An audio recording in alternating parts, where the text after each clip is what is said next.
असे पराठ्याचे 4-4 लेयर पाडून मऊसूत पराठा कसा बनवायचा हे शिकायचं असेल ना, तर व्हिडिओ शेवटपर्यंत पहा, म्हणजे तुम्हाला त्यातले टिप्स कळतील. फक्त मोठेच नाही तर लहान मुलं देखील तेवढ्याच आवडीने हे पराठे खातील. आपल्या आयांचा जो प्रश्न असतो की मुलांच्या पोटामध्ये पालेभाज्या जायला पाहिजे, तर त्यावरचा हा बेस्ट पर्याय आहे. आणि यामध्ये 2 रेसिपी दाखवलेल्या आहेत, जेणेकरून मोठ्यांना सुद्धा त्यांची टेस्ट मिळून जाईल आणि लहानांना देखील एक वेगळ्या पद्धतीनं हे पराठे आवडायला लागतील. अशा परफेक्ट, अचूक आणि प्रमाणबद्ध रेसिपी तुम्हाला इथे पाहायला मिळणार आहेत. पण तुम्हाला एक काम करायचं आहे की मला सपोर्ट करायचं आहे. ते कसं? तर तुम्हाला एक लाईक, आवडल्यास अर्थात रेसिपी आवडली असेल तर, आणि सबस्क्राईब करायला विसरू नका, कारण जेणेकरून तुमच्यापर्यंत लगेचच माझे व्हिडिओ पोहोचतील. तर फार न वेळ घेता व्हिडिओला सुरुवात करूयात आणि रेसिपी बघूयात. पालकाची एक जोडी घेतली, निवडली, स्वच्छ धुवून घेतलं. पालकाचे देठ बऱ्यापैकी ठेवायचे आहेत, कारण त्यातच पोषण घटक जास्त असतात. आता महत्त्वाची स्टेप, पालकाचा कुठलाही तुम्ही पदार्थ जेव्हा करत असता त्यावेळेस ही स्टेप खूप महत्त्वाची आहे, ती म्हणजे ब्लांच. या प्रोसेसमुळे काय होतं, पालकातील पोषण घटक जे असतात त्याचा पूर्णतः फायदा घेता येतो आणि पालक पचायला हलका होतो. पाणी पूर्ण उकळले की त्यात एक 30 ते 40 सेकंद आपल्याला पालक आलटून पालटून बुडून घ्यायचा आहे, बाहेर काढायचा आहे आणि थंड पाण्यात लगेच टाकायचं आहे. यामुळे काय होतं, गरम पाण्यातून थंड पाण्यात टाकल्यानंतर त्याची जी कुकिंगची प्रोसेस आहे ती स्टॉप होते, पालक हिरवागार राहतो आणि त्यातले न्यूट्रिशन व्हॅल्यू जशाच तसे राहतात. आणि पालक हा थंड झाल्यानंतर पिळून घेतला, मिक्सरच्या भांड्यामध्ये थोडं टाकलेलं आहे. त्यामध्ये लसणाच्या 2-3 पाकळ्या, अद्रक आणि मिरची 2 टाकलेल्या आहेत. मिरचीचं प्रमाण चवीजास्तनुसार कमी करू शकता. 2 कप गव्हाचं पीठ घेतलं आहे. त्यामध्ये आता तिळाचा सीझन आहे आणि त्यापेक्षाही मी म्हणते तीळ वर्षभर का कॅल्शियमचा उत्तम सोर्स आहे, म्हणून 2 मोठे चमचे तीळ टाकलेला आहे. त्यानंतर ओवा हातावरती चोळून घ्यायचा आणि त्यामध्ये टाकायचा. चवीनुसार मीठ. हे सगळं आपल्याला मिक्स करून घ्यायचं आहे आणि जी मिक्सरमधनं बारीक प्युरी वाटलेली आहे ती मिक्स करून घेऊयात. तुम्हाला माझी प्रत्येक रेसिपी अचूक, परफेक्ट आणि माहितीपूर्वक मिळणार आहे. काय असतं, आपण एखादा पदार्थ करतो पण त्यामागची जर माहिती मिळाली तर अजून कॉन्फिडन्स वाढत असतो. त्यामुळे अशा सगळ्या रेसिपी तुम्ही बघाल तर त्या अचूक प्रमाणात सांगितलेल्या आहेत. नक्की बघून घ्या. सबस्क्राईब केलं नसेल तर नक्की करा. एक घट्ट गोळा तिंबल्यानंतर थोडंसं तेल वरती अप्लाय करायचे. अगदी सैलसर नाही, थोडीशी घट्ट आपल्याला तिंबून घ्यायची आहे आणि 10 मिनटं याला रेस्ट करायला ठेवायचं. 10 मिनटापेक्षा जास्त नको. आता एक सिक्रेट मसाला तयार करूयात. 1 चमचा तिखट, हिंग अर्धा चमचा, धनेपूड आपल्याला 1.5 चमचा टाकायचा आहे.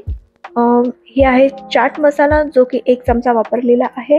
जिरेपूड 1 चमचा आणि हे सर्व जिन्नस आपण मिक्स करायचे. या ठिकाणी 2 रेसिपी दाखवलेल्या आहेत, जे की मोठ्यांसाठी पण आहे आणि ज्यांना अशी छान तिखट अशी चव यावी यासाठी, आणि लहानांसाठी पण. तर हा मसाला मोठ्यांसाठी बनवलेला आहे, तुम्ही इतर रेसिपीसाठी सुद्धा वापरू शकता.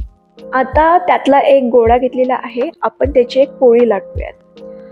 अजून एक महत्त्वाचं, जेव्हा तुम्हाला सॉफ्ट पोळी हवी असते किंवा पराठा म्हणा हवा असतो त्यावेळेस खूप पीठ अप्लाय करायचं नाही, नाहीतर मग ते वातड होऊन जातात. तर थोडंसं पीठ लावून आपण एक पोळी लाटून घेऊयात. त्यावरती 1 चमचा तूप टाकून घ्यायचा आहे. तुपाच्याऐवजी तेलाचा वापर देखील चालेल, पण हेल्दी खा, तेलापेक्षा तूप कधीही चांगलं. आणि जो सिक्रेट मसाला केलेला आहे तो यामध्ये मिक्स करूया. तर मुलं तिखट खात असतील तुमचे तर हा मसाला त्यांच्यासाठी वापरला तरी चालेल, किंवा अजून मुलांसाठी काय वेगळं करता येईल हे पुढे मी सांगेन. पूर्ण पोळीला हा मसाला अप्लाय केल्यानंतर पोळी अशी व्हिडिओमध्ये दिसते तशी फोल्ड करायची आहे. अजून स्पायसी हवा असेल तर वरतून देखील मसाला टाकू शकता, नाही टाकलं तरी चालेल. आणि मग वरतून सुद्धा तूप लावून फोल्ड करायचे. काठावर काठ येणं हे खूप गरजेचं आहे, म्हणजे छान लेअर पडतात. आणि परत मगाशी म्हटल्यासारखं थोडंसं पीठ लावून ट्रायंगलमध्ये आपल्याला पोळी लाटून घ्यायची. मला आधी वाटलं ट्रायंगलमध्ये पोळी लाटणं हे बऱ्यापैकी सोपं, इझी असेल, पण ते नाही आहे. तर व्हिडिओमध्ये दाखवते त्याप्रमाणे तुम्ही शिकू शकता. तर कॉर्नर साईडला तुम्हाला जे ट्रायंगलचे काठं असतात त्या साईडनं तुम्ही लाटलं तर ट्रायंगल शेप येतो. हे मी शिकलेली आहे. तवा गरम करायला ठेवला आहे, त्यावरती तूप अप्लाय केलं आहे आणि आपली ही पोळी भाजायला टाकली आहे. दोन्ही साईडला थोडं थोडं तूप लावून घ्यायचं आहे आणि मस्त खमंग भाजून घ्यायचे. मुलांच्या टिफिनमध्ये द्यायला देखील मस्त आयडिया आहे. मुलांच्या पोटात भरपूर पालक जाऊ शकतो. त्याचप्रमाणे तुम्ही नाश्त्याला वापरू शकता किंवा प्रवासालाही नेऊ शकता. असे मस्त होऊन जातात. ती झटपट होणारी रेसिपी आहे, त्यामुळे कधीही बनवू शकता. पालकाचा फायदा भरपूर घेऊ शकता. लेअर बघत असाल तर अगदी मऊसूत असे पातळ लेअर तयार झालेले आहेत आणि कंप्लीट 4 म्हणजे 4 लेअर पडतातच. ही मोठ्यांची रेसिपी आहे म्हणून यामध्ये मसाला दिसतो. लहानांच्या मुलांच्या रेसिपीसाठी काय करायचं हे दाखवते. सेम पोळी लाटलेली आहे, तूप टाकलेलं आहे. यामध्ये तुम्हाला व्हरायटीमध्ये शेजवान चटणी टाकू शकता मुलांना आवडत असेल तर, किंवा मग ऑरिगॅनो असतात ते वापरू शकता. त्यांना जे आवडेल ते मसाले तुम्ही यामध्ये ॲड करा, फोल्ड करा आणि मस्त पराठा बनवा. मुलं देखील आवडीनं खातील. कशासोबत खायचं तर दही किंवा लोणी किंवा चुंदा, ठेचा याच्यासोबत आवडेल त्यासोबत मस्त खाऊ शकता. मोठ्या माणसं, लहान मुलांना देखील आवडेल. तर त्रिकोणी आकारात लाटून झाली आहे. भाजून घेऊयात आणि सेम वे दोन्ही साईडनं तूप लावायचं आहे आणि मस्त भाजायची आहे. तर अशी छान पालकाच्या पराठ्याची रेसिपी तुम्हाला कशी वाटली आहे मला कमेंट बॉक्समध्ये प्लीज प्लीज प्लीज कळवा. रेसिपी आवडली असेल तर लाईक करा आणि अजून सबस्क्राईब केलं नसेल तर नक्की करा. तरच मी तुमच्यापर्यंत अशा छान रेसिपी घेऊन येऊ शकेल. आणि इतर रेसिपी पाहिल्या नसतील तर नक्की पहा, त्याही अशाच अफलातून रेसिपीज आहेत. तर चला मग पुन्हा भेटूया नवीन रेसिपी सगट. धन्यवाद.